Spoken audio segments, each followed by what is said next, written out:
I'm Dom Nichols, and this is Ukraine, the latest. Today, we hear how China has rebuked Russia for the killing of 52 civilians last week, and we go live to the Labour Party conference in Liverpool. Bravery takes you through the most unimaginable hardships to finally reward you with victory.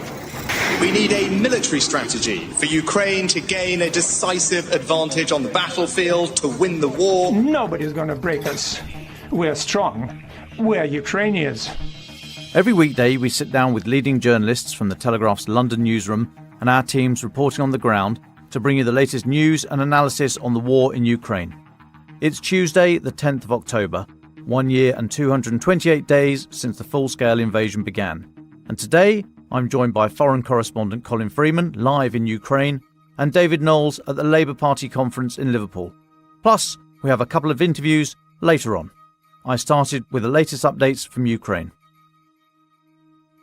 First of all, Ukraine's Air Force says it destroyed 27 of 36 Russian attack drones overnight across the south of the country. The Shahed 131 and 136 drones were targeting southern Kherson, Mykolaiv and Odessa regions. This is as per the Air Force from Telegram. In all, Moscow launched 36 of the Iranian-Russian-made drones. The Air Force did not say where the other 9 ended up.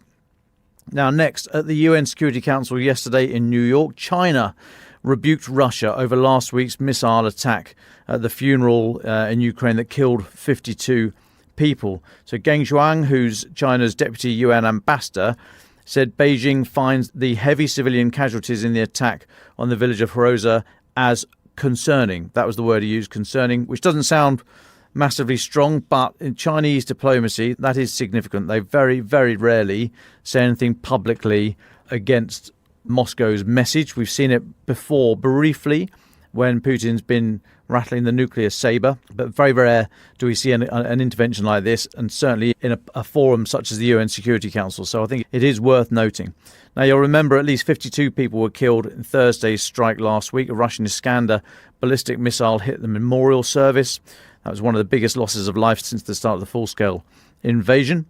Just so you're aware, it matters not, but Kremlin spokesperson Dmitry Peskov last Friday denied Russia was responsible for the Grozny attack. And yesterday, Vasily Nebenzia, Russia's UN ambassador, Nazis. He alleged neo-Nazis and military-aged men were at the wake. I mean, all right, there's a difference between a military-aged man and being a man in the military. But anyway, he said neo-Nazis and military-aged men were at the wake.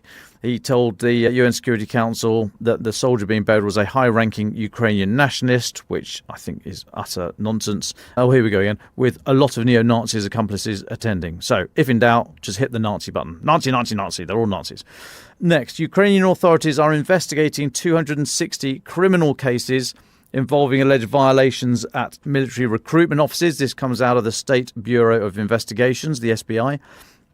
You may remember President Zelensky dismissed the heads of a number of regional recruitment centres in August after widespread allegations of criminal abuse and corruption. Now, the SBI, as I said, the State Bureau of Investigations, they've said that 21 indictments against 35 individuals had been sent to court and that another 58 people have been identified as suspects. They say it had documented around $110,000 worth of alleged bribes, and that courts had seized around $88,000 worth of property.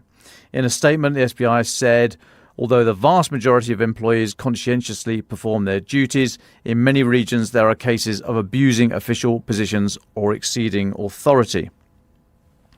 Now then, moving on. Recent satellite photos have shown a sharp increase in rail traffic along the North Korea to Russia border. This comes from the US think tank, the Center for Strategic and International Studies. They run the Beyond Parallel project, and they've observed satellite imagery showing rail traffic between North Korea and Russia, in their words, dramatically increased. This was since Putin met Kim Jong-un in September. Now, the Centre for Strategic and International Studies, they say there is a marked difference in the external characteristics of containers and equipment compared to those seen in recent years, and assess that it's probable that these shipments are or include munitions and artillery. And then finally, I just want to note Wall Street Journal reporter Evan Gershkovich appeared in court again today in Moscow and has his appeal against espionage charges denied yet again. He's now been held unjustly since March. He was arrested while on a reporting trip to the city of Yekaterinburg, about 2,000 kilometers east of Moscow. A judge ruled in August that he must stay in jail until the end of November. Never really been clear why all these delays keep happening. But the court proceedings are closed anyway. Prosecutors say details of the criminal case are classified. So using Evan as a pawn in the games. But he was in court, usual sort of stoic self. He didn't say much, and he's often talking in the sort of glass cage that he's held in. But he didn't say an awful lot and is sort of not resigned to it, but knows the geopolitical game that he is unfortunately a part of. But yeah, we will continue to monitor and report on Evan's progress. Now, it's a great delight to welcome back Colin. I haven't heard from Colin for a few days, somewhere in Ukraine. Colin, where are you and what have you been up to since we last spoke? Hello, I'm out east. I won't say exactly where we are, but not a million miles from Bakhmut, though not, I should stress, right in Bakhmut. Great. Now, Bakhmut has been, or that area has been reported on quite recently. A lot of pushing and pulling there. Ukraine seems to be having more success towards the south and the high ground, I think, to the south around Avdiivka and Klishchiivka, that kind of area. Are you able to comment on any of that? Yes, we spoke to some troops actually who were involved in the operation to take Klishchiivka, which is not a big place. It's probably not more than about 500 people. And you'll hopefully be able to read a bit more about that in a piece that I'm hoping to write for the paper sometime in coming days. A village not more than of about 500 folk, and yet it took something like between 2 and 3 months to retake it, which I think gives you a sense of the slow pace sometimes of the counteroffensive, that even a tiny hamlet like that can take ages and ages and ages to recover.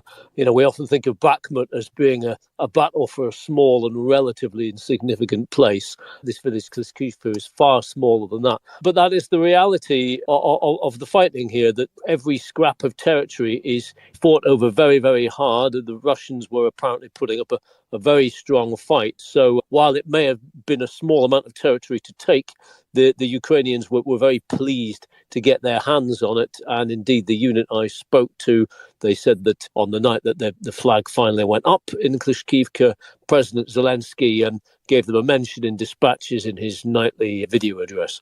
That was back in mid-September. Yeah, now can you talk to us a little bit about the ground there? We had Roland on the other day talking about how in some areas, due to plantations that have been going back sort of 60, 70 years, the forestry blocks and the way they're spaced out lend themselves to a lattice work of kind of anti-tank grid. And so dug-in anti-tank teams have good ranges of fire, kind of 2Ks-ish ranges of fire. Makes it incredibly difficult to get through in any kind of armoured vehicles. But I think the ground is slightly different where you are you able to talk to us at all about that? And with a nod towards winter, how much longer do you think there is at the current level, this sort of tempo of fighting? Well, certainly the Ukrainians have been fighting around here for so long now that one commander told me that they are experts on different soil types. For example, the soil up around here in Bakhmut is different to the soil down in Zaporizhzhia or around Kherson, and they know exactly what characteristics it will have when rain comes, and whether it will liquefy very quickly, how sticky it will be, how much it will mess up their vehicles, I suspect. But in terms of that overall effect, certainly the seasons are changing here. Today or yesterday, I think it was, we saw the first frosts around here.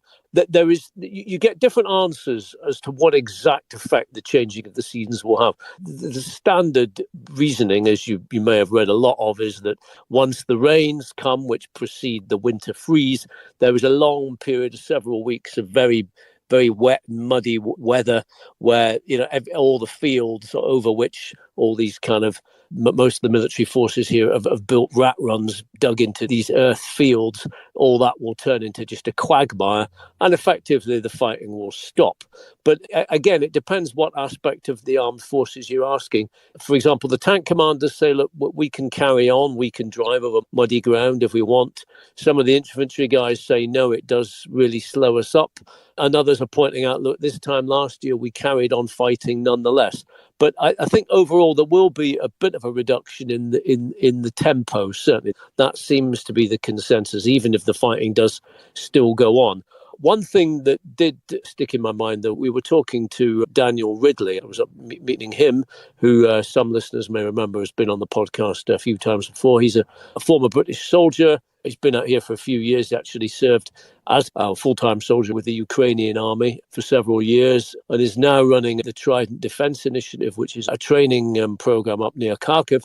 He said that in his time in the trenches in Ukraine, before the war in the Donbass and around, when winter came, the real problem was it was just so bloody cold. Nobody really felt inclined to do very much. The instinct overall, I think, was to hunker down and protect your own territory. But when you're dealing with temperatures of maybe minus 20 degrees centigrade, the appetite for going up and charging the enemy certainly diminishes. He also pointed out that when it's that cold, everything is like a bloody ice rink. So it's not the time when you want to be storming a trench or anything like that. It's certainly not. It's also not the time for bad kit, because that kind of temperature, the human hand will freeze to the metal of a gun barrel, for example. So if you've not got gloves, not got decent kit, you're in all sorts of clip. Just finally, before you go, Colin, obviously the events in Israel and Gaza still unfolding as we speak. We're not going to do it to the depth that we did yesterday. I'm not especially taken with this idea that that was all some massive Russian plot. I do think Russia benefits by having international attention split in two places, but I don't think there's a huge amount more than that directly stepping back the sort of mouse droppings back to Moscow, if I'm not mixing too many metaphors. But what's the chatter where you are about what's been happening in Israel, and any impact after President Zelensky's comments yesterday about how that might be impacting the war? Well, here where I am out east, I wouldn't say it's a huge talking point. Obviously, people have their own existential war that they're having to deal with here. So it's not uppermost on people's minds. I think what the average person in the street, if they know much about it at all, would note is that Hamas is backed by Iran, and Iran is the same country that is providing Russia with drones that are attacking Ukraine. So I think many Ukrainians would be saying, look, this is all part of the same axis of powers that are making our lives a misery here in Ukraine, are also involved indirectly or otherwise in the horrors in Israel. Israel and Ukraine have quite a complex relationship, which now is perhaps not the best time to go into that. That Israel has stood by Ukraine's during the Russian invasion and condemned it, but it stopped short of providing Ukraine with its Iron Dome defense system, which has caused a bit of frustration here in Kiev, especially given that President Zelensky is, of course, Jewish. It stopped short of doing that, though, because of broadly speaking, because of fears of antagonizing Russia too much. And that all ties into the issue of Russia's presence in Syria, where Russia in turn turns a blind eye to Israel carrying out attacks on Hezbollah and Iranian Revolutionary Guard presences in Syria. So it all gets rather complicated. And I dare say the relationship may be strengthened a little by what's happened. But at the moment, from what I've gathered from people connected to the defense establishment here in Ukraine, nobody really expects Israel to do anything on the international stage until this immediate domestic crisis is resolved. And that could be months, if not years away. Sure. Well, Colin, thank you so much for that. Please stay safe. We'll speak to you again in another few days and hear about what you've been up to wherever you are in the East. But Colin, thanks so much, and we will speak to you again soon. You're welcome. Bye. Now then, over to the north of England. We've got David Knowles, who is at the Labour Party conference here, so the opposition party here in the United Kingdom. At the moment, all the polls say they're on course for victory, to be the next government, and Keir Starmer, the leader, to be the next Prime Minister. A long way to go before that election, but important to hear what the politicos are saying. So, David, what have you been up to? Who have you been chatting to, and what messages has come out of the conference today? Well, yes, as you said, I'm up here in Liverpool. I'm actually in the same building the UK hosted Eurovision for Ukraine earlier this year. We're looking out over the Mersey. On the other side of the river, we can see several British warships. I think they're being refitted. And, just a couple of months, our own Francis Sterney was here, tripping the light fantastic, reporting on UK-Ukraine Eurovision. I'm here at the Labour Party conference. Listeners will remember I was at Conservative Party conference last week. That was to try and understand the current ruling party in the UK, the Conservative Party's views on Ukraine and how that might have changed. We heard a lot from Grant Shapps, the Defence Secretary, and we also spoke to some Ukrainian MPs who were visiting party conference. Just for listeners to get a bit more context, the UK will have a general election next year. We don't know when it's being called. There's all sorts of rumours going around the political bazaars. Maybe as early as May. Remember, the last political election in 2019 was in the winter. It seems as if people don't want to repeat that. So we're here just to try and scope out and understand the Labour Party's views on Ukraine. It's been very interesting, of course, and for several reasons. I haven't quite been able to get to as many fringe events as we did before I spoke to you when we called in to the Conservative Party, but I have seen the Shadow Defence Secretary John Healey speak, and we've been able to chat to a couple of other Labour Party members. First of all, just on John Healey, one thing that really struck me in the event that I saw him speak at was, whereas in the Conservative conference, Ukraine was, above everything else, the most talked about, the most thought about issue, this week feels very different. It feels like there's a lot going on, and it was very interesting to hear Healey's points. He spoke about the Arctic and about British interests in the Arctic. He spoke about Israel, of course, given the events over the weekend, spoke about Iran. It feels as if whoever the next Defence Secretary and Foreign Secretary coming in to the office after the next general election in the UK, the scope of what they'll have to deal with, certainly in the Labour Party, it feels as if they're talking about it in a much wider sense of what they think they will need to be dealing with. We also heard from Alexandra Kornienko, First Deputy of the Rada, former head of the Servants of the People, that's Sluha Narodu, Zelensky's party, in a fringe this morning. He was very interesting. I mean, it was a very interesting panel, a completely packed room.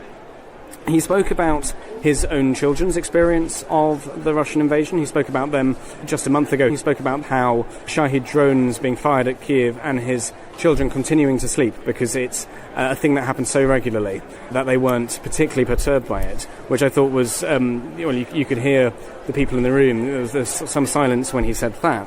He also spoke about the impact of British diplomacy and how, to some extent, how it's used by Ukraine. So something I've heard a lot of over the past 2 days is the idea that, again, whoever wins the next general election, and it's not a foregone conclusion, it will be the Labour Party. John Healey talked about how every meeting that Keir Starmer, the leader of the opposition, he starts with this phrase, no complacency. They're not taking anything for granted, that they want to win, and they don't think that they're just going to waltz into victory.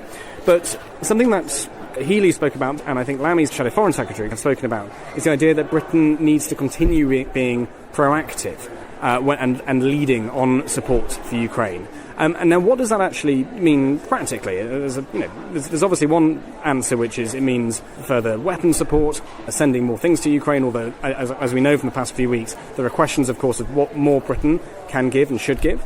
But one of the things Kornienko was talking about was how he said one of the incredibly helpful things that British early support for anything does diplomatically is it enables the Ukrainians to go to other allies and political parties around Europe and say, well, the Brits have done this, they've given us X, they've given us Y, come on, well, what are you doing? So it sets a bar for how they then interact with other countries, which I thought was quite interesting. And he sort of explained it in two ways. He said, one in terms of weapons delivery, the other was political support.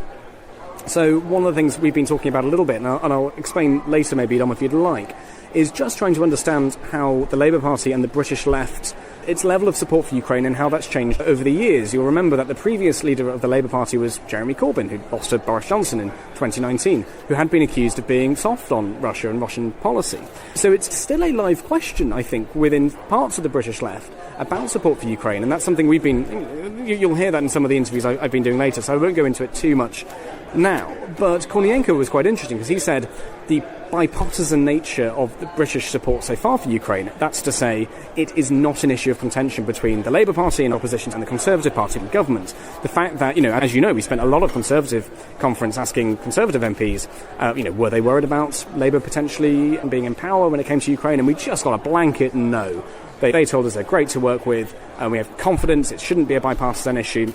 And Kornienko talked about how that's useful when they go around Europe and speak to other political parties, not necessarily nations, but other political parties in Europe, saying, look how united the Brits are on this, that the left, the right, they all agree this is the right thing to do. And that, again, sets an example. So those were two things I think Alexander Kornienko said that I think I hadn't heard put in such blunt terms before. So that gives you a sense of what's going on. As I said, right now, the lounge I'm speaking from is emptying because the leader's speech, Keir Starmer's speech to the party, probably the last leader's speech we'll hear before the next general election in the United Kingdom, is we hear the hall is filling up. Obviously, we've not been able to get a ticket for that. But that will be the moment where we'll really hear how Keir Starmer thinks about Ukraine and foreign policy. After that, I'll be going to the Labour Friends of Ukraine reception, set up by Labour Party members. It's very similar, of course, to the Conservative Friends of Ukraine I went to last week, and there will be, of course, some Ukrainian MPs present, so that'll be really, really interesting. But yes, Dom, that kind of gives you a sense of what we're seeing. I mean, I would say there's definitely a buzz about this conference that it's only my first time going to both, so it's difficult to say, but it feels like there's a buzz here that the Conservative Party conference potentially lacked. I was helping out with the Telegraph's video team, doing a completely different thing, just asking people, did they think Keir Starmer looked like a Prime Minister? And every single answer we got was totally on message, 100%, not the kind of potentially divided thoughts we thought we might find from some of the Labour Party faithful. But that kind of sums up what I've been seeing, Dom. I can tell you a little bit about the interviews I've been doing, if that's helpful, but is there anything you'd like to know from me? I mean, that all sounds fine, but actually, I listened to David Lammy, Shadow Foreign Secretary, and John Healey, Shadow Defence Secretary's speeches, and they didn't really say anything. It was all very correct and bland, and we stand with Ukraine and we support this and we don't like baddies and what have you. Yeah, it all gets tub thumping and lots of clapping, but they didn't actually say anything. And it does speak to this idea that Labour's policy at the moment, as you said, they are not complacent at all that they're going to win the election next year. But their policy at the moment seems to be to make themselves as small as possible. So there is no target for the Conservatives to aim at. So they're just not saying anything. Now, you could argue that a period of boring politics is absolutely the tonic we could all do with right now. But I've yet to detect any real standout policy or statement from anybody there. Same the Conservative conference last week. The biggest thing seemed to be the Prime Minister going on about how he was going to very slowly ban smoking, which was largely dying out of the country anyway. But I mean, if that's the big conference thing, then we're all in trouble. But, you've got the Conservatives trying to position themselves as the party of change, having been in power for 13 years. And you've got the Labour Party that seems to be trying to make as small a target as possible so they can't be hit with anything, but by doing so, not saying anything. And it all just seems a bit flat. I mean, have I read that wrong? Have you seen any particular standout, either policy or comment, opinion from anything from a leading shadow cabinet member? I think Healey talked about NATO first. He wants the potential next Labour government to lean into NATO and be a leader in NATO. I think that hearing that sort of British leadership point echoed across different fringes, echoed across different ministers, and also from the Ukrainian allies. I thought that was quite interesting. I think what you're saying, though, is, OK, that's all very well and good. What does that actually mean? And I think, to be honest, we'll hear a bit from Keir Starmer later. Whether we'll hear detail on that, I don't know. I sort of side with you, I think, Dom, that we're not entirely sure how much detail he will give. As you said, that seems to be just making sure that they can't be attacked on anything just yet.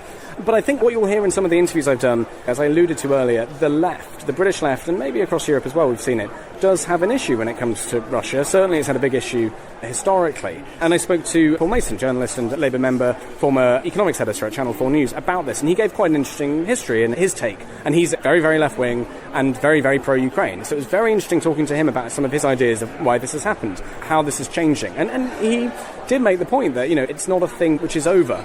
It's an ongoing battle within the left, which I thought was very interesting.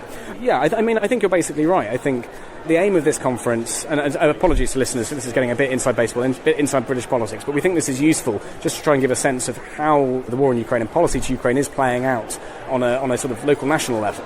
This conference is about presenting the Labour Party as a professional outfit, a committed outfit, an outfit that people can trust, and that means going into the next election as the favourites. So it's been quite interesting. There's definitely a buzz. I've been interested that Ukraine hasn't dominated as an issue in the same way that it felt like it did at the Conservative Conservative Party conference, and there's all sorts of potential reasons for that, I think.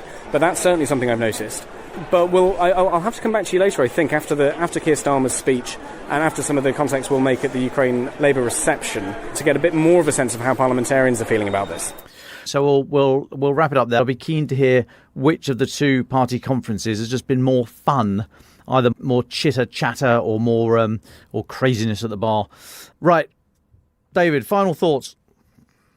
Well, very quickly, something that I put to both Conservatives and Labour members and parliamentarians last week and this week has been the bipartisan nature of British support for Ukraine, and asking them both, do they have any worries or about the other side, if you like, and what it's been like working with them on support for Ukraine. And I think it must be said that this is true bipartisan politics. I haven't detected really a scintilla of doubt or worry from either party about their opposite numbers around support for Ukraine, which in some ways is extremely warming to hear. We recognise how divided often politics is in the UK and in many, many countries. But it does seem as if the bipartisan nature of British support for Ukraine is holding across the British Labour and Conservative parties. It seems as if there is a transition of power, so far the signs is that would be relatively smooth, and felt like they've tried to make it clear to me that no matter what happens in the next British general election, their Ukrainian friends and allies shouldn't have anything to worry about or fear. And I think that's played out differently in both parties, but it's really come across from the people we talked to at the Conservative Party conference, Alicia Kearns, Jack Lepresti, and here speaking to members of the Labour for Ukraine movement, and hearing Lammy and Healy as well. So I think that's a definite positive we can take. As to which conference has been more fun, it's hard to say. I don't know. I certainly were a lot more tired on this one. As you know, Don, we've been on the road for many, many weeks now.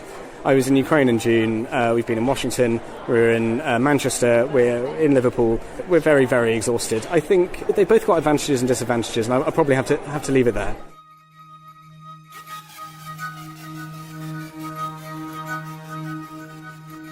Yesterday, at the Labour Party conference, I spoke to Alexei Goncharenko, People's Deputy of Ukraine for the European Solidarity Party. Goncharenko is an opposition MP.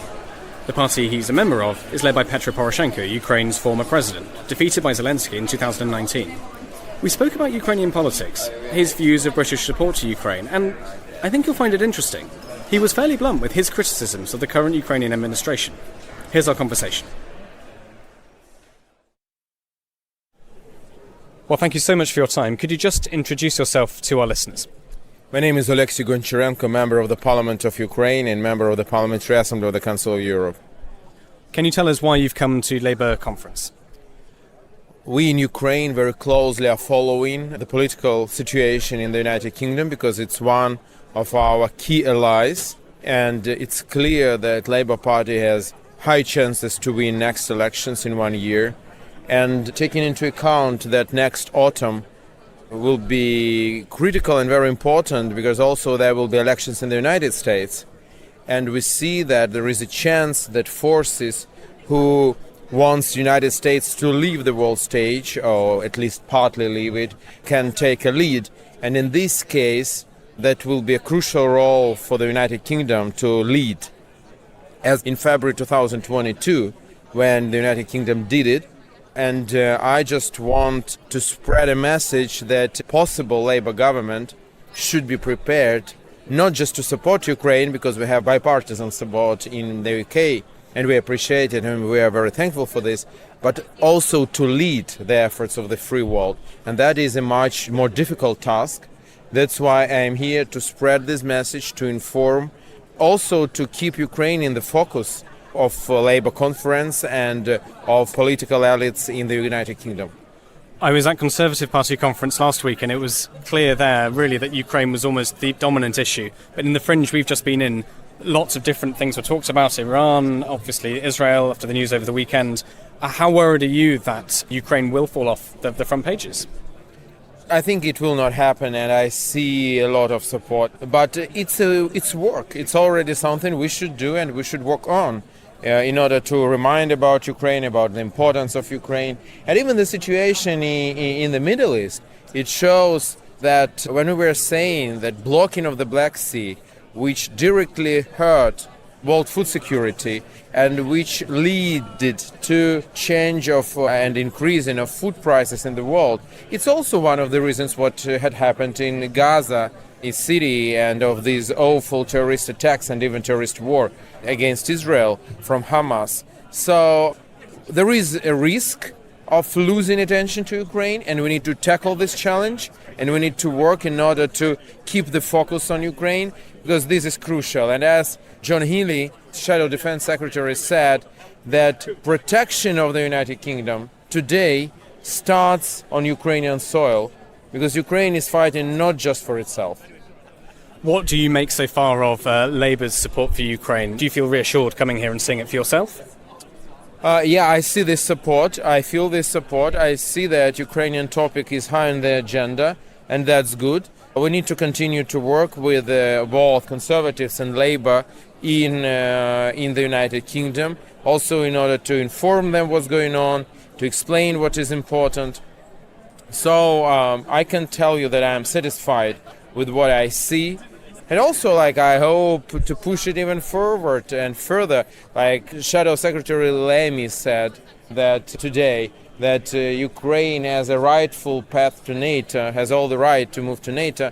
But I already asked Shadow Secretary Healey, and I will continue it, that maybe you need to change wording, not just from a rightful path, but Ukraine should become member of NATO as soon as possible.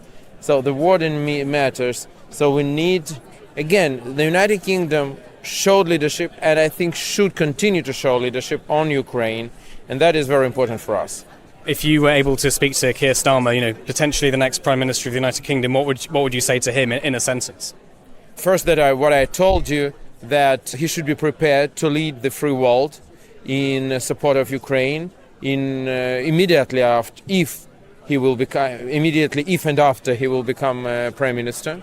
Secondly, that one of the key areas should be in his agenda should be Black Sea, because the situation in Black Sea is very important, and the United Kingdom can do more there, because the United Kingdom is at the same time one of the most powerful navies in the world, and at the same time maritime insurance hub of the world. And from both positions, United Kingdom can help to deblock Black Sea, to open the ways to export Ukrainian crops to the world. And according to estimations of United Nations, 400 million people in the world are dependent from the calories from Ukrainian crops. So that should be his topic, and very important. And thirdly, it should be NATO accession of Ukraine. And I would like to remind him and us that one of the founders of NATO, who birthed NATO, like it was said today by Mr. Lemmy, was Labour Foreign Secretary Bevin in the government of Mr. Attlee. And that was a very important moment in history, and that gave to this region 70 years of security. But in order to have next decades secure in the region, we need to expand NATO and to take Ukraine in NATO. So I think these three topics, to be ready to lead, to be focused on the Black Sea, and to help Ukraine to become member of NATO, that can be his heritage if he will become Prime Minister. Can I ask, just quickly, here at Labour Conference, this is a political party getting together, potentially on the brink of power. Is this what you do in Ukraine? What's a political party conference like in Ukraine? Do you look around and think, I get this, this makes sense? No, I like it very much, first of all. Secondly, before invasion, we tried to do the same, but never on such big scale. The problem of Ukrainian parties is that Ukrainian parties are very connected to the leader. Usually, because we are a young democracy, usually the leaders are creating the parties, and when the leaders lose their, it's with time or with something happening, when the leaders are leaving the stage, the parties are leaving the stage with them. And the new parties are creating with the new leaders. So in Ukraine, we will have the first real party at the moment when the leader will leave. But the party will continue to be on the high level, with the real chances. So that definitely, it's inspiring to see it and very interesting. I had an honor to be John Smith Fellow in 2006. John Smith was a leader of Labour Party in 1990s before Tony Blair. And after his sudden death, his family organized the John Smith Fellowship program. And I had an honor to be selected one of the fellows in 2006. So I saw how the political system works in the United Kingdom, and it's a very vivid, rich democracy. And we have a lot to make lessons from, and from the political point of view. And for Ukraine, democracy and keeping democracy is extremely important. We have challenges in this. Unfortunately, we have autocratic tendencies in our country. We need to secure democracy, and United Kingdom expertise can be very valuable for us. Just on that, am I right in understanding you weren't able to go to the Conservative Party conference last week? Is that what happened there? Yes, that's true, because now we have very strange system when the member of the parliament to leave the country, to cross the border, needs to receive a special permission of the Speaker of the Parliament. And the situation is that representatives of ruling party, they don't have problems with receiving such permissions, and representatives of opposition have such problems. And for example, me personally, unfortunately, it's not the first time and not even the second time when I can't take part in some international events, including my duties in the Parliamentary Assembly of the Council of Europe, because I haven't received this permission. And it's just one of examples of kind of a pressure on opposition. We have governmental control over media, we have pressure on local government. Partly it is understandable because of martial law time, but just partly. Unfortunately, sometimes we see how the war is used to justify just quite autocratic steps. And that's something which we should prevent to continue, because that is the strength of Ukraine. In general, this Russian war against Ukraine shows the strength of democracy, because this is the war of Russian vertical against Ukrainian horizontal. That's not a one-man war. I mean, President Zelensky, no, it's the war of the whole society. And because it's the war of the whole society, we are so successful. But we need to continue like this. And that is important. In general, you asked me about the lessons. One of the lessons that the United Kingdom shows to us, when in 1940, when Churchill became Prime Minister, what first he did, he invited Attlee and Labour to the government, and they formed, I don't remember, I think 600 MPs from 610, something like this, were in coalition. And like we saw the same in Israel, where Netanyahu invited opposition, and the level of mutual hate between them is very high. But in the face of existential threat, they united. Unfortunately, it's not the case in Ukraine, where the opposition was not invited to take part in government and still is sidelined from the decision-making. But we try our best on all places and at all places and at all areas we can.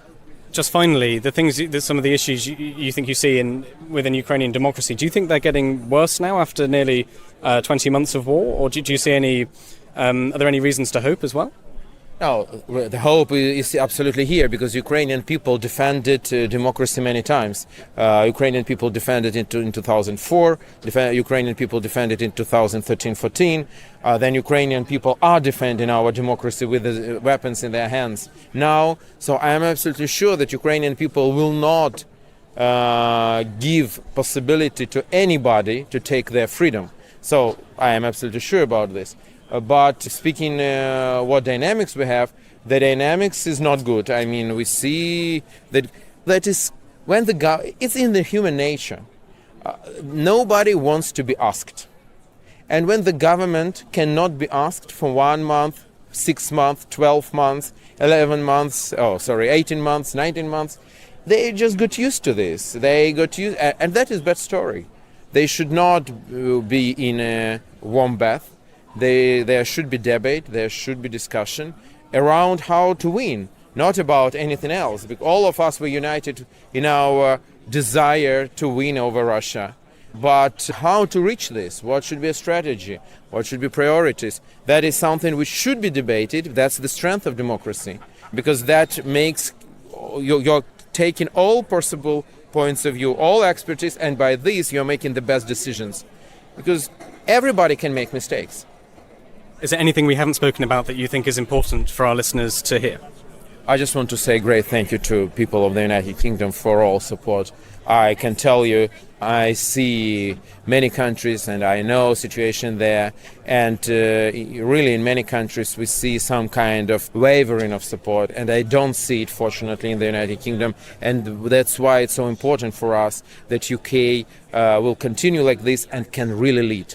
It's not just words. We really count on UK leadership. Thank you very much for your time. Thank you. Thank you.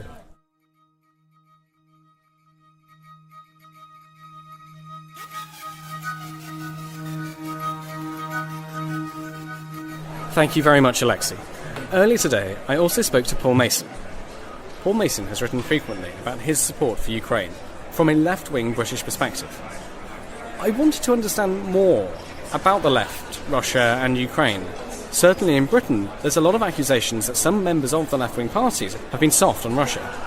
Paul seemed like an ideal person to talk to try and get a bit more of understanding about where this comes from, what the situation is in the party at the moment, and what it might look for in the future, especially under a potential Labour government.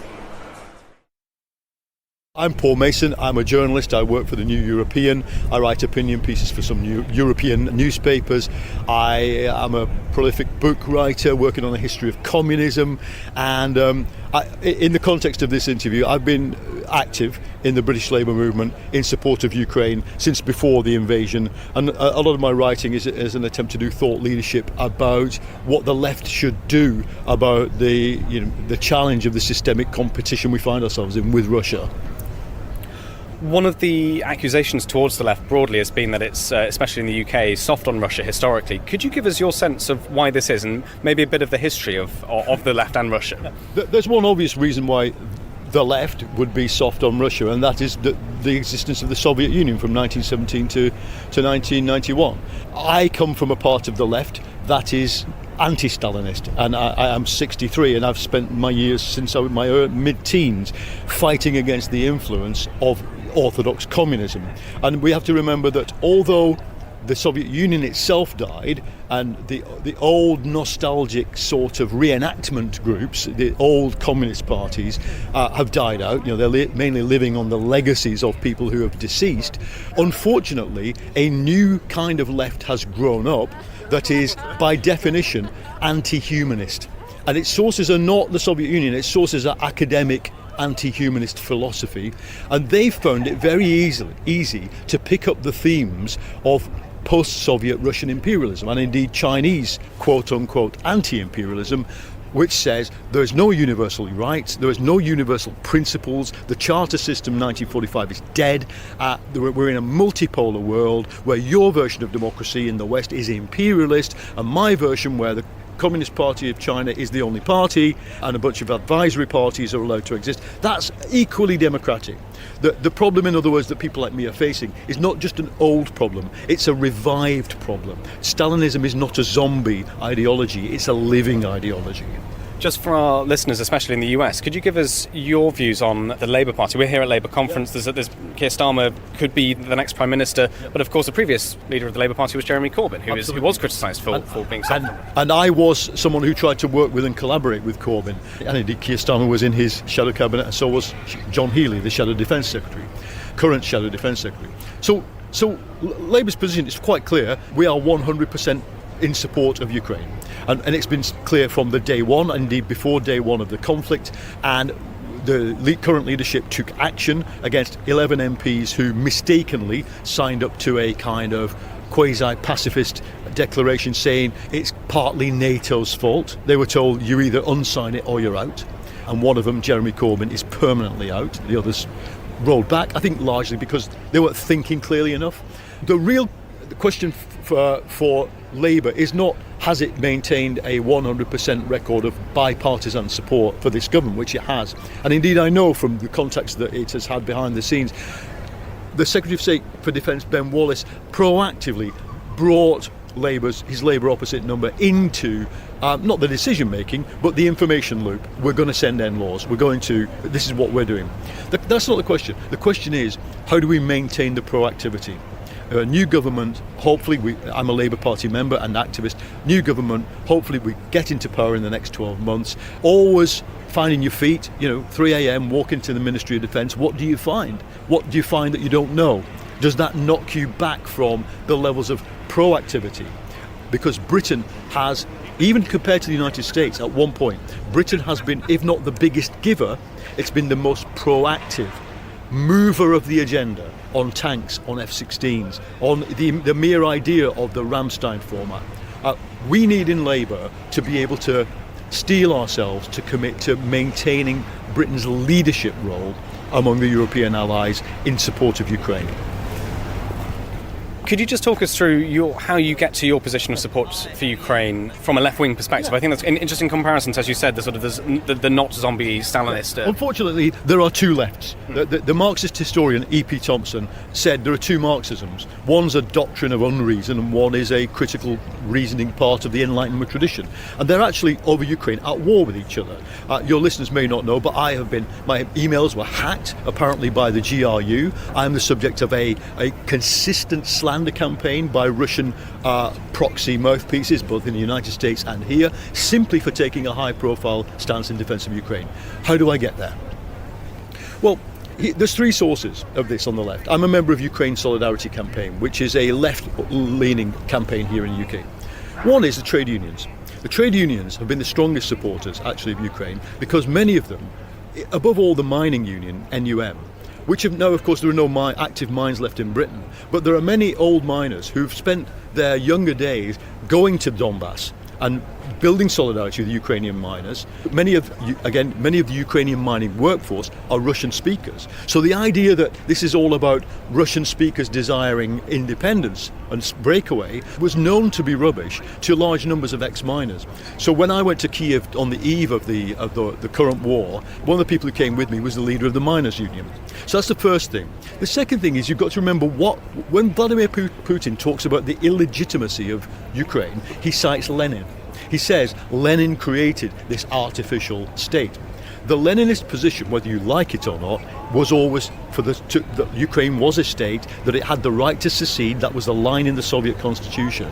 And I'm no fan of the Soviet constitution or Leninism, but you have to understand that there are large numbers of people who believe in sort of radical left politics who have always bought the idea of the right of nations to self-determination, even in the Soviet context.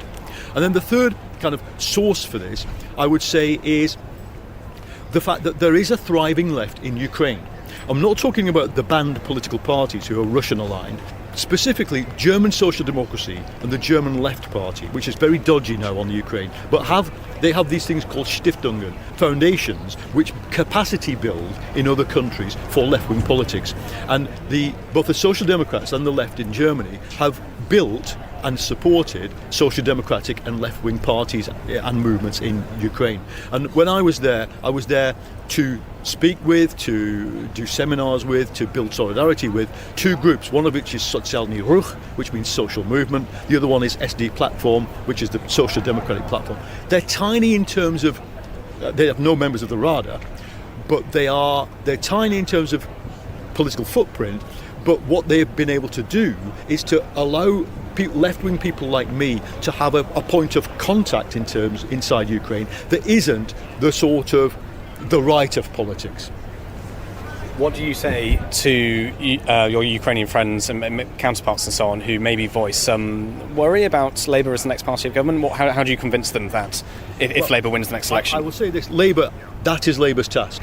Labour's task is to convince the Zelensky administration and the authorities in Kiev that it will do not just what it needs to do, ticking the box, because that is true.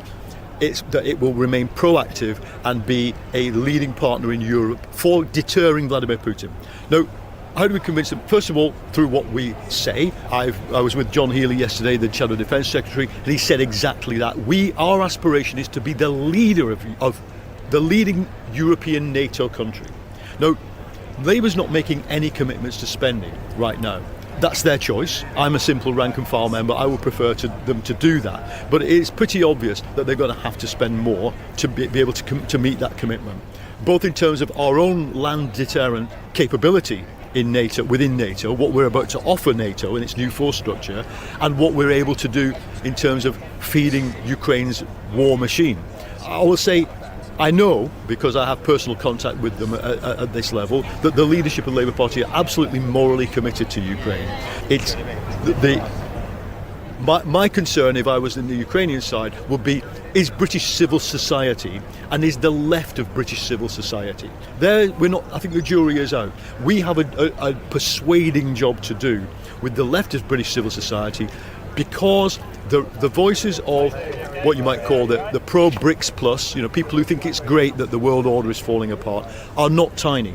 Jeremy Corbyn may be isolated now, and I think he is, but it's a fact that the politics of China has an equal right to set the world agenda. Putin has a point about NATO.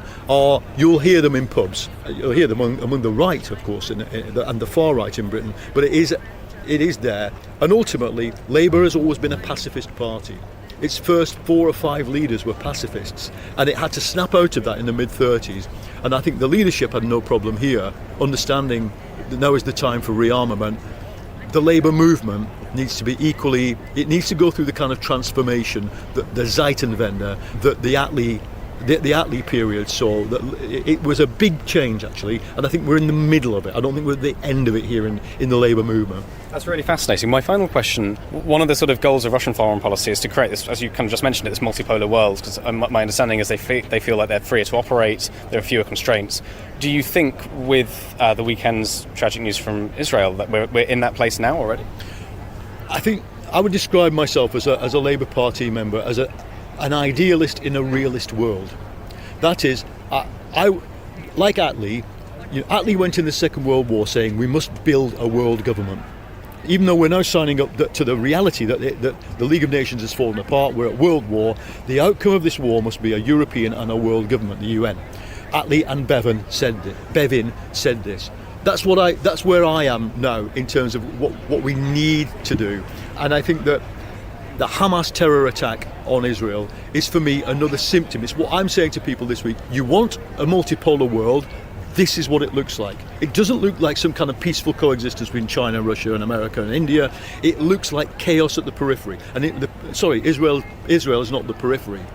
We see Nagorno, we see Kosovo, we see Sudan, Georgia probably. Russia is scratching at every open sore of the system. That's what the multipolar world will be. And so the solution is not to retreat to a unipolar American power. That's gone. America doesn't even want to be a unipolar American power. So we have to rely on reviving the mechanisms of international government. Is there anything that I haven't asked or you'd like to say to our listeners before we finish? I would just say that I know people in Ukraine listen to this, and I'll say from here, I'm standing on the River Mersey on the outside of the Labour Party conference, looking across the river at 3 British warships painted haze grey being rebuilt in the Camel Laird shipyard. Our country stands behind Ukraine, and I want to move us from we're with you for however long it takes to a position of whatever it takes. I'm not there yet, but I think the goodwill of the British people is incredibly strong towards people in Ukraine. Thank you very much for your time.